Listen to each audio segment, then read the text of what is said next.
Hadisnya jelas. Hadis riwayat Muslim. Ada Sahih Muslim di sini, saya bukakan. Dari sahabat Abu Hurairah. Jelas, gamblang, tegas bunyi hadisnya. Bagaimana bunyinya? Ma asfala minal ka'baini fa finnar. Pakaian lelaki yang di bawah mata kaki, neraka tempatnya. Loh, semua di dalam neraka. Saya tidak memvonis manusia. Saya menyampaikan hadis Nabi. Hadis riwayat Muslim dari sahabat Abu Hurairah. Bahkan dalam hadis Abdullah bin Umar dalam Sahih Bukhari dan Muslim, Nabi menyebutkan thalathatun la yukallimuhullah yaumal qiyamah wa la yuzakkihim wa la yanzuru ilaihim wa lahum adzabun alim. 3 manusia di hari kiamat tidak diajak bicara oleh Allah, tidak dilihat, tidak disucikan, dan bagi adab yang pedih. Nabi sebutkan dari 3 golongan. Al-musbil, yang isbal pakaiannya dari laki-laki. Nabi nggak merinci, kalau nggak sombong nggak apa-apa, umum bunyinya, ya kan? Jelas, gamblang, tegas bahasa Nabi. Bahkan di sana ada riwayat dari Tirmidzi, dalam Sunan Tirmidzi dan Abu Daud, bunyinya fa innal isbala minal makhilah. Sesungguhnya isbal itu sendiri adalah bentuk kesombongan, kata Nabi. Nggak apa-apa kalau nggak sombong. Kenapa? Karena dia isbal. Iya. Akhirnya cari-cari dalil, dapat hadis Abu Bakar bahwa Nabi menyatakan ketika Abu Bakar, ya Rasulullah, ya sarungku isbal. Nabi menyatakan, kamu bukan orang yang termasuk orang yang sombong. Masya Allah. Padahal kalau jujur disampaikan hadisnya, bunyi hadisnya jelas. Abu Bakar menyatakan, ya Rasulullah, ini teks hadisnya. Ya Rasulullah, inna izari yastarkhi. Itu bunyi hadisnya. Wahai Rasulullah, sarungku melorot. Apa arti melorot? Berarti apa? Sebelumnya di atas apa di bawah?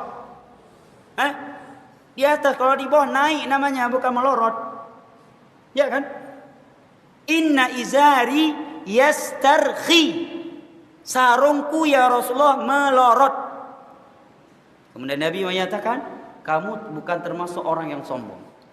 Apa yang kita pahami berarti dari hadis itu? Kalau kita ikhlas mencari kebenaran ketika mendengar hadis ini, bukan ingin ikut kita paksa hadis ikut hawa nafsu kita. Kalau jujur, semua orang bisa berkata bahwa Abu Bakar sarungnya isbal karena melorot, menunjukkan tidak sengaja, ya kan?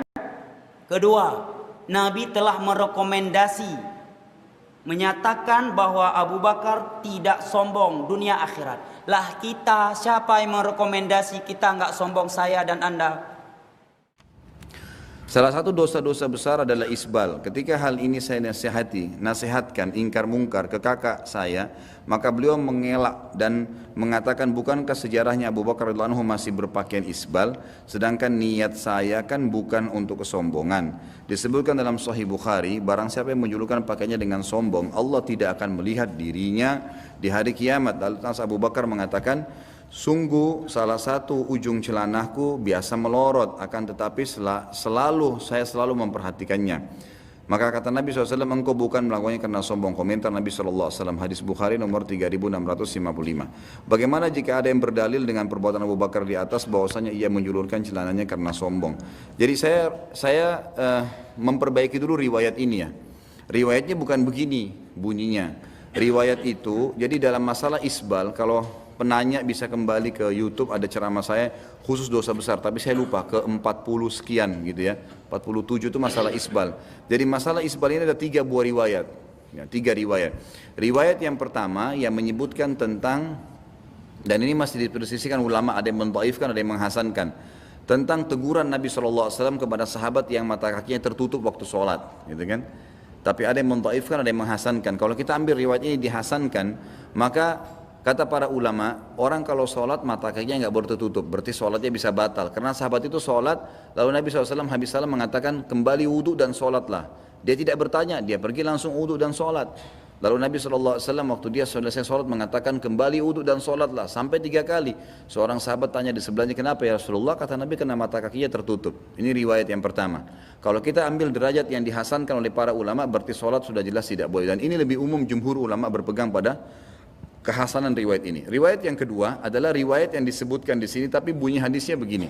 Kata Nabi SAW pada saat menjelaskan, siapa yang menarik, menjulurkan pakaiannya dari atas bagi laki-laki menutupi mata kakinya karena sombong, maka tidak akan mencium bau surga. Begitu hadisnya, tidak akan mencium bau surga, gitu kan? Maka hadis ini ya menjelaskan tentang semua yang sengaja menarik menutup mata kaki itu tidak akan mencium bau surga. Riwayat yang lain, Abu Hurairah menambahkan riwayat di sini mengatakan ada tambahan semua yang dibawa mata kaki di neraka, gitu kan? Riwayat tentang Abu Bakar radhiyallahu anhu mengatakan kepada Nabi SAW, ya Rasulullah, kalau saya sholat celana saya melorot, kan gitu. Ini tambahan, bukan di riwayat ini. Dia ikut dengan riwayat yang pertama yang dihasankan tadi. Waktu Nabi SAW menegur orang yang sholat melorot celananya itu, sempat menutup mata kakinya, sempat Abu Bakar mengatakannya, Rasulullah, saya kalau sholat celana saya melorot, gitu kan? Turun, karena Abu Bakar radhiyallahu anhu orangnya kurus sekali, gitu kan? Orangnya sangat kurus radhiyallahu anhu. Maka beliau mengatakan, saya kalau sholat celana saya suka melorot, kecuali illa an ata'ahadahu, kecuali saya tahan dengan tangan saya, baru nggak melorot. Maka kata Nabi SAW, kau tidak termasuk orang itu, gitu kan? Karena kenapa? Bukan karena Abu Bakarnya, tapi karena memang dia pakai apapun melorot karena kurusnya, gitu kan? Abu Bakar itu cirinya disebutkan dalam ciri beliau, ini bukan kekurangannya, tapi ciri beliau kalau ditiup angin terdorong. Tapi keyakinannya luar biasa, gitu kan? Itu bukan jadi tolak ukur. Jadi karena biasa orang kalau kurus sekali, diikat bagaimanapun melorot lagi, diperbaikin lagi. Itu sebabnya. Jadi ada faktor sebab, maka tidak apa-apa. Ini hadis kedua. Hadis yang ketiga riwayat Bukhari Muslim. Ini sampaikan kepada kakaknya. Kata Nabi SAW, 3 golongan yang paling berat siksaannya hari kiamat. Gitu kan? Allah tidak akan lihat mereka. Allah tidak akan membantu mereka di timbangan amal pada hari kiamat. Dan Allah siapkan azab yang pedih. Pertama, musbil. Ini global, semua yang tutup mata kakinya. Sombong atau tidak, sholat atau tidak, ini hadisnya. Ini hadis yang ketiga. Kemudian yang kedua, mannan, yang nyebut-nyebutin kebaikannya. Yang ketiga, orang-orang yang menjual, ya, baik sil'atahu bihalifil kadhib, menjual dagangannya dengan sumpah palsu, sumpah dusta. Hadis yang ketiga, riwayat Bukhari Muslim ini menjelaskan isbal itu ada sebab sombong atau tidak tetap dilarang, gitu kan? Tetap dilarang. Dan saya sudah pernah jelaskan, di dalam ceramah itu saya jelaskan, ada apa sebenarnya dengan isbal? Kenapa isbal ini dipermasalahkan? Coba ikhwan. Kenapa sih kalau celana itu dinaikkan sedikit di mata kaki? Ada orang bilang jelek, ya, jingkrang lah, apalah, ketinggalan lah, kolot lah dan seterusnya. Itu karena naik sedikit ya, ini mata kaki sedikit naik.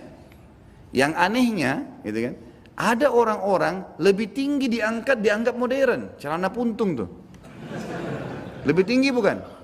Lebih tinggi. Kok itu nggak dipermasalahkan tuh? Ini cuma naik sedikit masalah. Lebih tinggi kok jadi modern. Dari mana nih? Ada yang lebih hebat di atas lagi. Setengah paha kelihatan. Ini nggak dimasalahkan, dianggap hebat. Bagaimana nih? Ini persepsinya dari mana nih? Pemahamannya dari mana? Jadi yang menganggap itu buruk atau tidak, itu sebenarnya persepsi dia sendiri. Karena memang kita sendiri tanamkan itu. Kenapa orang kalau pakai jas percaya diri, persepsi dia ini keren. Kenapa ada perempuan kalau acara pengantin semua kekurangan kain, bolong depan, bolong belakang, tapi tetap jalan percaya diri. Karena persepsi dia ini keren.